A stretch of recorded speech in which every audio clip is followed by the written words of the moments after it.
Hello and welcome to another episode of The Average EV. A lot of people have been asking me to go charge the 2024 Chevrolet Equinox EV on a Tesla Supercharger, and I made it happen.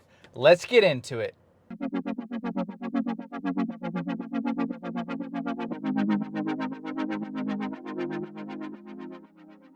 That's right, everyone. I took the 2024 Chevrolet Equinox down to my local Tesla Supercharger that has a Magic Dock, which is not so local. It's actually on the eastern shore of Maryland, and I had to pay a toll to go over a bridge to get there. But my local enough Magic Dock Supercharger to do this test. Now, I want to be really clear because I've been getting these messages from people. As of right now, July 25th, 2024. 12:23 p.m. Eastern Standard Time. You cannot charge the Chevy Equinox EV on any supercharger. You can only charge it on the stations that have the Magic Dock attached. Now, I promise you, once we can charge on the Tesla Supercharger network at the ones that we're allowed to, like Ford and Rivian can now, I will make a big stink about it and I'll put out a video and it will go out that day. As soon as I'm able to go do a little charging on it, shoot a little video, and then get it out to you all. So never fear, that will come. But right now, we are still just stuck to Magic Dock stations. So I'm not going to show the video of the charging session because it's kind of hard to do with Tesla because they don't have a screen. The app doesn't update fast enough. What I normally do with my car with the scanner and everything, that doesn't work yet on the Equinox EV. So I just sat here and was watching the car, and I was hand putting the data in every time it went up a percentage for you all. I also do an estate because of the fact that it's harder to kind of log the charging sessions. All the other charging curves I've done have been on the screen from the Electrify America or from the EV Go stations. And then this one was from the actual driver display. Now, the driver display, from what I can tell, is only what goes into the battery. And on the EA and EV Go stations, that's what goes into the battery, plus stuff for cooling and stuff like that. So there's a little bit of a loss. So we can't completely compare these apples to apples. But if you add about 2 to 4 kilowatts per percentage at the different percentage, that's about what it would look like on the charging station. I have noticed when it's a faster speed, it tends to be like 4 kilowatts extra, and then as it gets slower, it's 1 or 2 kilowatts extra. Anyways, let's go ahead and let's get to the charging curve. So here it is. This is just the supercharger session.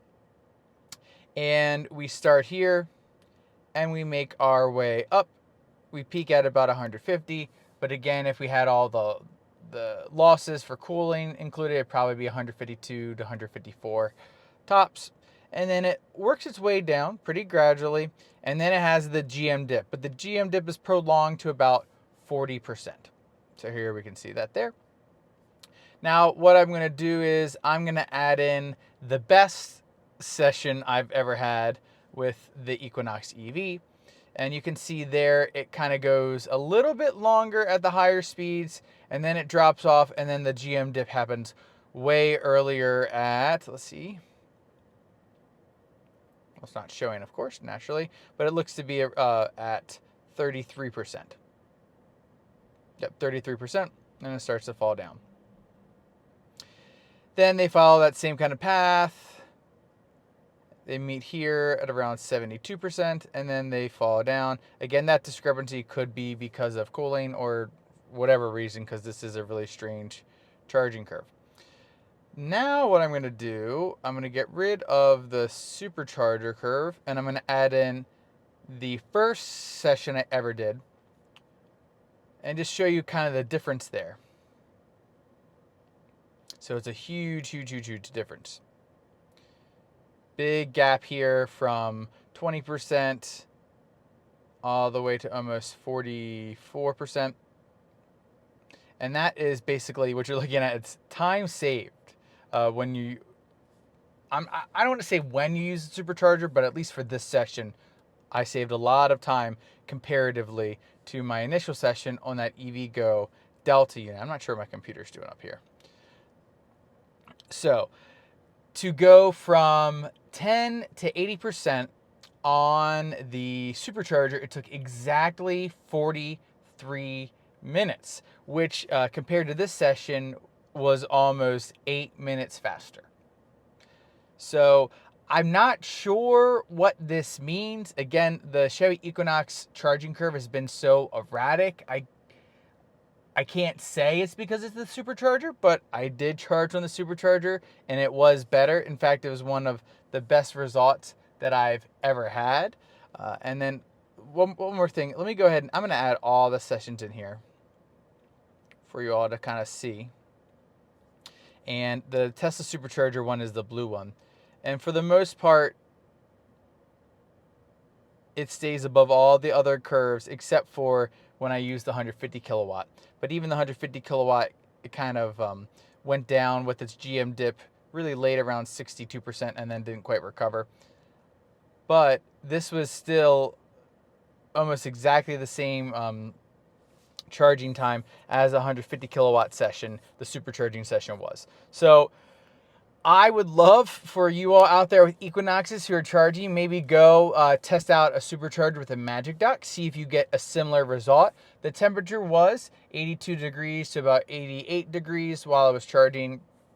Another thing that was a little bit different was it was raining, so that would probably have reduced the thermal load on the car from the pavement being hot a little bit and maybe giving it a better shot. So again, I'm not going to say that superchargers are better, but in this one instance it was. And if you all maybe do some sessions and share them to me, we can kind of collect that data and see if it is supercharge related or if the Equinox EV charging is just completely random, which is kind of what it seems like.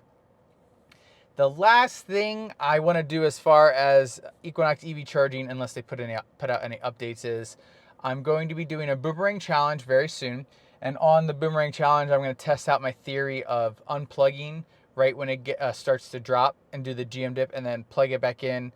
I'm going to try that, plugging it back in the same, and I'm also going to try plugging it back in on a different machine and just see if that makes any sort of difference. That's my last theory I want to test. I don't know if anyone else out there has tested yet or not, but yeah. So that is all I have today. It's a really quick video to show you the Tesla Supercharger charging curve for the 2024 Chevy Equinox EV. It was a pretty good result. Obviously, I would like the charging to be a little bit faster. The 36 to 38 minute 10 to 80 would be my ideal, but the 10 to 50 was about 22 minutes, which isn't terrible. And like I've told you all, with my family, we're probably at a stop for 20 to 25 minutes anyways. So this car would probably be okay with us and maybe any other families where your charging stops are going to be extended a little bit more. But if you're really wanting to rush across the country, I don't think this is the vehicle for you. This is definitely the I want to soak it in kind of car. So yeah. Anyways, be on the lookout for my boomerang challenge video where I drive, it's around 700 miles. I'm going to see how the Equinox handles repetitive charging sessions and how fast it can do that little loop.